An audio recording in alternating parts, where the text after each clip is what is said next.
Swastiastu. Assalamualaikum warahmatullahi wabarakatuh. Shalom, nama budaya, salam sejahtera bagi kita semua, dan salam harmoni.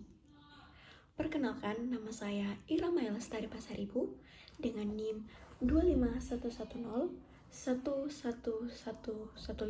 Saya di sini ingin mengulas melalui video jawaban ujian akhir semester saya dari matkul Filosofi Pendidikan Indonesia yang diampu oleh Profesor Dr. Nyoman Dantes dan Bapak Wayan Eka Paramarta SPD MPD.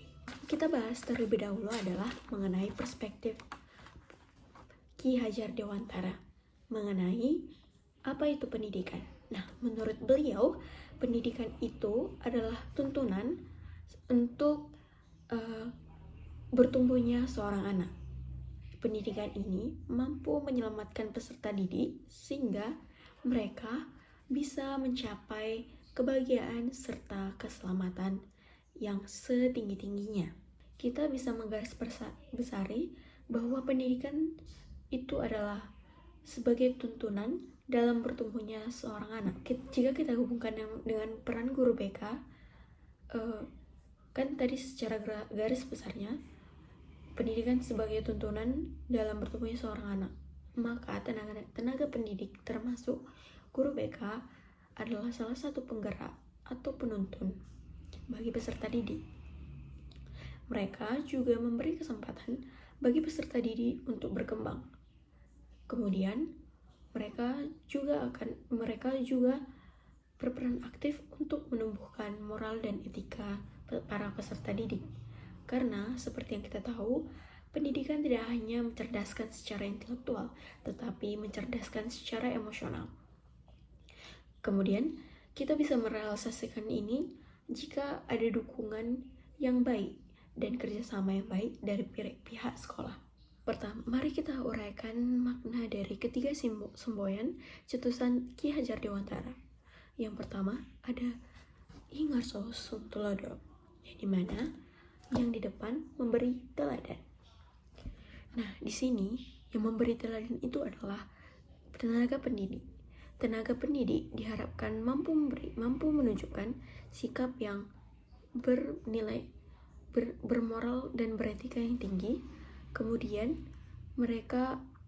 karena mereka ini adalah usaha untuk merealisasikan pendidikan budi pekerti, maka mereka ditempatkan di depan sebagai central figure untuk para peserta didik, agar nantinya mereka bisa mencontohkan sikap-sikap teladan tersebut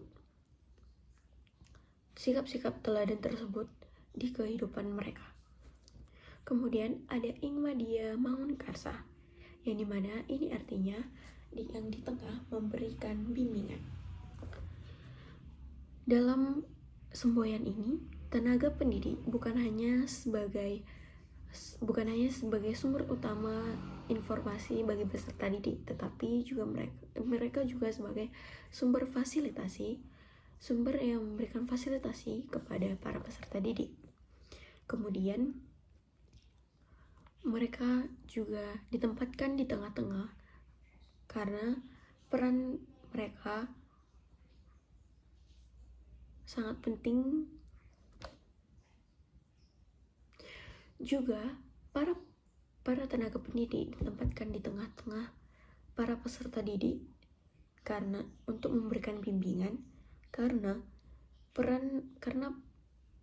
eksistensi mereka ini sangat penting untuk perkembangan para peserta didik.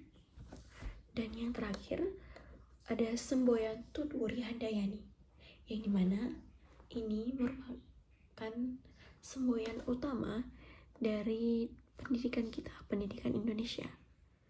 Tutwuri Handayani maksudnya adalah yang di belakang memberikan dorongan atau dukungan. Kemudian mari kita bahas tentang implementasinya tiga semboyan ini dalam praktik bimbingan dan konseling. Yang pertama ada Ingarsa Suntulodo. Jika diimplementasikan dalam praktik atau layanan bimbingan dan konseling, maka guru BK seharusnya tidak hanya sebagai penasihat, tetapi juga memberi contoh bagaimana itu secara nyatanya sikap, moral, dan etika.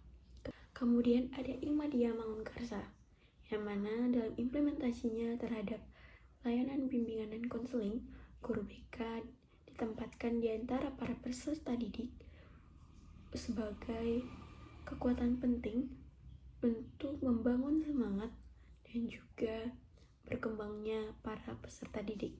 Lalu ada Tutwuri Handayani. Dalam implementasinya, guru BK memberikan layanan yang bersifat suportif, bukan diskriminatif atau menekan. Nah, untuk jawaban yang ketiga, mari kita pahami terlebih dahulu apa itu guru BK sebagai pamong. Guru BK sebagai pamong artinya yang menjadi pendamping perkembangan peserta didik, kemudian pembimbing yang mengontrol tetapi tidak sepenuhnya dan tanpa ada tekanan dan juga paksaan. Kemudian ada pelindung atau sebagai pendorong dan penyemangat bagi peserta didik. Kemudian ada aspek nilai, aspek sikap, dan aspek kompetensi yang harus dimiliki oleh guru BK. Yang pertama ada dalam aspek nilai, yang dimana seorang guru BK harus menganut nilai-nilai humanisme, kemandirian, dan tanggung jawab. Lalu ada aspek sikap, di mana seorang guru BK harus menerapkan sikap yang empati, adaptif, dan juga reflektif. Nah, dalam aspek kompetensi, seorang guru BK itu harus profesional dan juga dalam kompetensi pedagogi, sosial, dan kepribadian. Baik, itu tadi adalah 3 jawaban yang saya ulas ke dalam video ini, yang dimana mungkin bisa menjadi solusi atau jawaban bagi kasus yang ada pada soal, yang dimana dalam kasus tersebut guru BK hanya mementingkan atau berpaku pada sikap tata tertib tanpa memperdulikan hal-hal yang lain yang mungkin sangat penting untuk membantu perkembangan para peserta didik. Demikian dari saya, terima kasih.